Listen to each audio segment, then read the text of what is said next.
ఉమ్మడి ఆదిలాబాద్ జిల్లాలో నిర్మల్, ముతోల్ స్థానాలను బీజేపీ, ఖానాపూర్ను కాంగ్రెస్ పార్టీ కైవసం చేసుకున్నాయి. ఈ 3 నియోజకవర్గాల్లోనూ బీఆర్ఎస్ అభ్యర్థులు ఓటమి చెందడంతో రాజకీయ సమీకరణాలు మారిపోయే పరిస్థితి కనిపిస్తుంది. రాష్ట్రంలో అధికారంలో లేకపోవడం, స్థానికంగా పార్టీ అభ్యర్థులు కూడా గెలవకపోవడంతో బీఆర్ఎస్ పార్టీకి చెందిన స్థానిక సంస్థల మెజార్టీ ప్రజాప్రతినిధులు అధికార కాంగ్రెస్ వైపు ఉన్నారంట. హస్తంగూటికి చేరేందుకు నిర్మల్ పురపాలక సంఘం చైర్మన్తో పాటు మెజారిటీ కౌన్సిలర్లు జిల్లాలోని సీనియర్ కాంగ్రెస్ నాయకులతో మంతనాలు జరుపుతున్నట్టు తెలుస్తుంది. నిర్మల్ పురపాలక సంఘంలో 42 వార్డులు ఉండగా 2020 జనవరిలో జరిగిన మున్సిపల్ ఎన్నికల్లో బీఆర్ఎస్ 30, కాంగ్రెస్ 7, ఎంఐఎం 2 స్థానాలు గెలుచుకున్నాయి. స్వతంత్రులు 2, బీజేపీ నుంచి 1 గెలుపొందారు. తర్వాత కాంగ్రెస్ పార్టీ నుంచి గెలిచిన కౌన్సిలర్లు ఒక్కొక్కరు పార్టీ మారారు. ప్రస్తుతం కాంగ్రెస్ పార్టీ నుంచి ఒక్క కౌన్సిలర్ కూడా లేరు.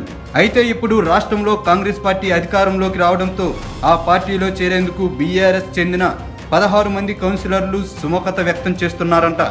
మిగతా 14 మందిలో ఒకరు 3 నెలల క్రితం బీజేపీలో చేరగా మరో 6 కూడా అందులో చేరడానికి ఆసక్తి చూపిస్తున్నారంటున్నారు. మిగిలిన 7 ఎటూ తేల్చుకోలేకపోతున్నారంట. నిర్మల్ పట్టణంలో చేపట్టిన అభివృద్ధి పనులకు సంబంధించి దాదాపు 12 కోట్ల నిధులు ప్రభుత్వం విడుదల చేయాల్సి ఉండడంతో పాటు రానున్న రోజుల్లో కొత్తగా చేపట్టాల్సిన పనులకు నిధులు మంజూరు చేయించుకోవాలంటే కాంగ్రెస్ పార్టీలో చేరడం ఉత్తమమనే అభిప్రాయానికి బీఆర్ఎస్ కౌన్సిలర్లు వచ్చినట్టు తెలుస్తుంది. వీరంతా మున్సిపల్ చైర్మన్గా గణరాత్ ఈశ్వర్ పై కూడా కాంగ్రెస్ పార్టీలో చేరాలని ఒత్తిడి తీసుకొచ్చారని ఆయన కూడా అంగీకారం తెలిపినట్టు సమాచారం. త్వరలోనే హస్తంగూటికి చేరేందుకు రంగం సిద్ధం చేసుకుంటున్నామని బీఆర్ఎస్కు చెందిన పలువురు కౌన్సిలర్లు ఇటీవల శాసనసభ ఫలితాల్లో పాతపట్నంలోని 5-6 వార్డుల్లో బీజేపీకి బాగా మెజార్టీ వచ్చింది. ఒక వర్గానికి సంబంధించి ఓట్లు గుంపగుత్తుగా పడడంతో ప్రస్తుతం ఆయా వార్డులకు బీఆర్ఎస్ నుంచి ప్రాతినిధ్యం వహిస్తున్న కౌన్సిలర్లు బీజేపీలో చేరేందుకు ఇప్పటికే నిర్ణయం తీసుకున్నట్టు తెలుస్తుంది. త్వరలో ఎమ్మెల్యే మహేశ్వర్ రెడ్డి సమక్షంలో కమలం గూటిలో చేరనున్నట్టు సమాచారం.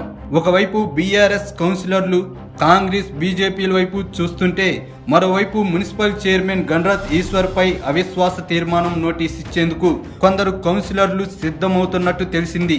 కొద్ది నెలల క్రితం బీజేపీలో చేరిన కౌన్సిలర్ ప్రస్తుతం ఏ పార్టీలో చేరేందుకు ఇష్టపడిన వారితో పాటు బీజేపీలో చేరేందుకు ఆసక్తి చూపిస్తున్న వారితోనూ బీఆర్ఎస్లో ఉన్న మరికొందరి మద్దతు కూడగట్టే పనిలో నిమగ్నం కావడంతో శాసనసభ ఎన్నికలు ముగిసినా నిర్మల్లో రాజకీయ వేడి తగ్గడం లేదు.